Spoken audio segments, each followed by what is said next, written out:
சேலத்தில் வரும் 13ஆம் தேதி நடைபெறவுள்ள தமிழக வெற்றிக் கழக நிர்வாகிகள் சந்திப்பு கூட்டத்தில் கட்சித் தலைவர் விஜய் பிரச்சார வாகனத்தில் நின்றபடி உரையாற்ற உள்ளதாக சேலம் மத்திய மாவட்ட செயலாளர் பார்த்திபன் தெரிவித்துள்ளார். சேலம் சீலநாயக்கன்பட்டி பகுதியில் நடைபெறும் இந்த கூட்டத்தில் 51 நிபந்தனைகளுடன் 5000 நிர்வாகிகள் மட்டுமே பங்கேற்க காவல்துறை அனுமதி வழங்கியுள்ளது.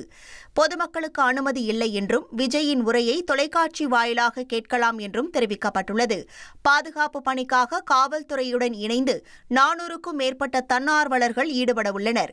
கூட்டத்திற்காக 15 மருத்துவக் குழுக்களும் 2 தீயணைப்பு வாகனங்களும் தயார் நிலையில் இருக்கும் என அறிவிக்கப்பட்டுள்ளது. மேடை அமைக்கப்படாமல் பிரச்சார வாகனத்திலிருந்து விஜய் உரையாற்றுவார் என்றும் அனுமதி அட்டை பெற்ற நிர்வாகிகள் மட்டுமே மதியம் 12 மணிக்கு பிறகு கூட்டத்திற்குள் அனுமதிக்கப்படுவார்கள் என்றும் பார்த்திபன் தெரிவித்துள்ளார்.